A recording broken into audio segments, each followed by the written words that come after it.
आशीष जी, मैं बहुत देर से इंतजार कर रहा था। आज आपके पैनल में सब उल्टा पुल्टा दिख रहा है।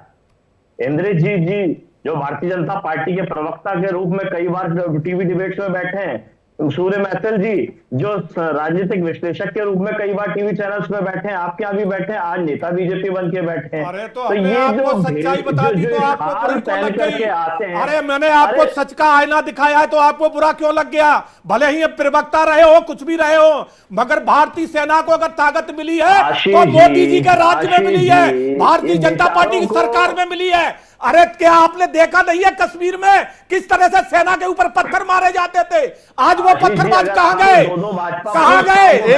एक बार सुन लीजिए, यश भारती जी अपनी बात पूरी करिए, ऋषि जी के पास भी जाना है। भाई दो भाजपा प्रवक्ता जो 2025 तक बीजेपी अटैक हो रहे हैं, क्या करे देश के पद में? तो अरे ऋषि जी अरे हमने 26/11 का भी अटैक देखा है, हमने दिल्ली का यश जी अपनी बात पूरी करिए। का भी अटैक देखा है। आप क्या अटैक की बात करोगे? बीजेपी कार्यकाल में तो अटैक हो ही नहीं रहे, अटैक तो कांग्रेस कार्यकाल में होते थे। उनका लगता है गवर्नर मलिक साहब ने बोला है, नरेंद्र शिवानंद जी एक बार सबको बोल लेने दीजिए। मलिक साहब बिकाऊ है, वो खुद आतंकवादियों के सरगना है।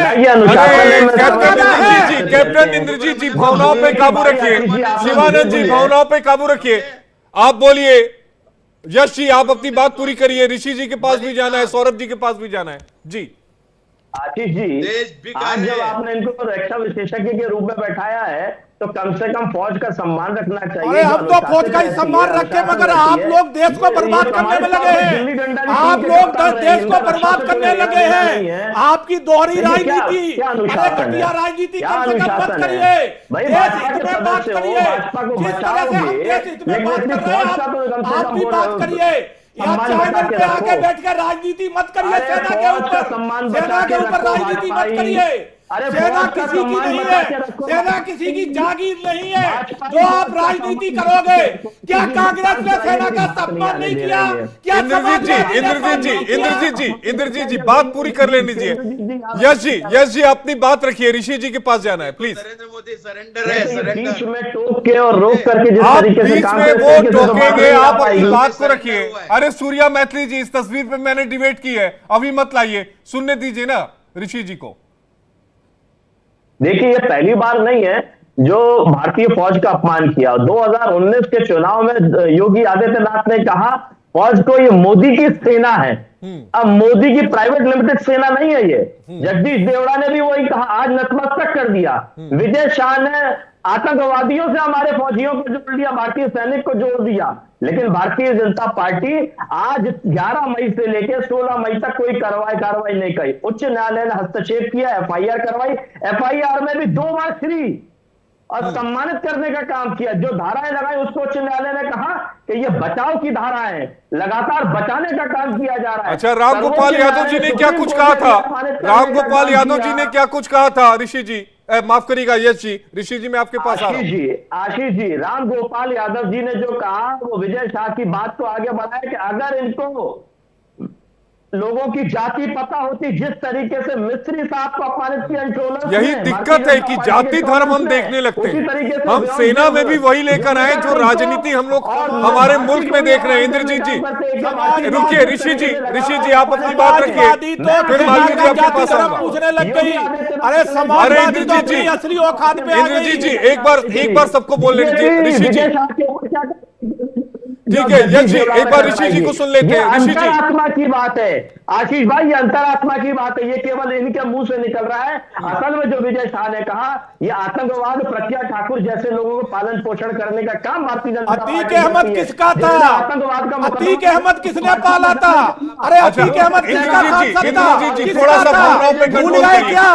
आतंकवादियों की सरगना, आतंकवादियों की पार्टी तो समाजवादी पार्टी है। देश जानता है कि समाजवादी पार्टी आतंकवादियों की पार्टी है। अच्छा, शिवानंद जी की तस्वीर निकाल लिए, मैथिली जी की तस्वीर निकाल लिए। अब रुक जाइए यश जी, रुक जाइए।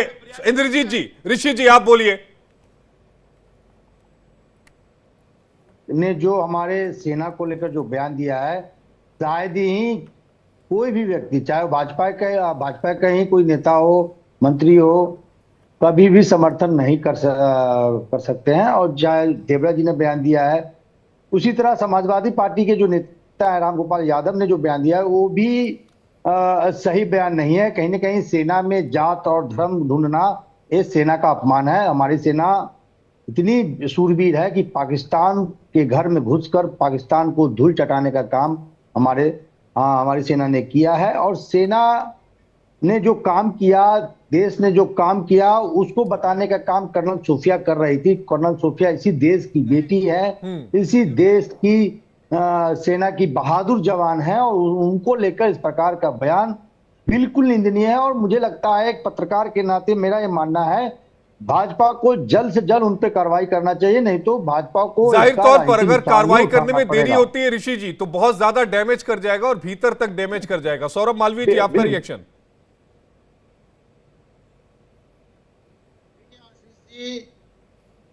कर्नल सोफिया इस देश की बेटी है, बहू है, और 140 करोड़ भारतीयों के माथे की वो तिलक है, इसलिए हमें उस पर गर्व है, नाज है। कर्नल सोफिया और सेना भारत के शौर्य, भारत के एक मजबूत भारत के प्रतीक हैं। इसलिए किसी भी दल और किसी भी व्यक्ति, चाहे वो बड़ा हो या छोटा हो, वह यदि सेना पर सवाल खड़ा करता है, सेना पर जाति धर्म और मजहब और विश्वसनीयता और उसके की कर्मठता पर सवाल खड़ा करता है, उसको न देश माफ करेगा और न समाज माफ करेगा। इसलिए ये छोटी सी हल्की सी लोकप्रियता के चक्कर में विरोध का तेवर, विरोध का रूप रंग इतना जहरीला करते जा रहे हैं चंद लोग। इनको बदजुबानी की जो बीमारी है, इनके भीतर जो एक दिमागी सनाद है, इससे इनको बाहर निकलने की जरूरत है। इसके लिए पार्टी लाइन जो भी ले सकती है वह लेना चाहिए और जल्द लेना चाहिए। हमारे साथ प्रशांत भी जुड़े हुए, जो एक लंबे समय से डिफेंस कवर करते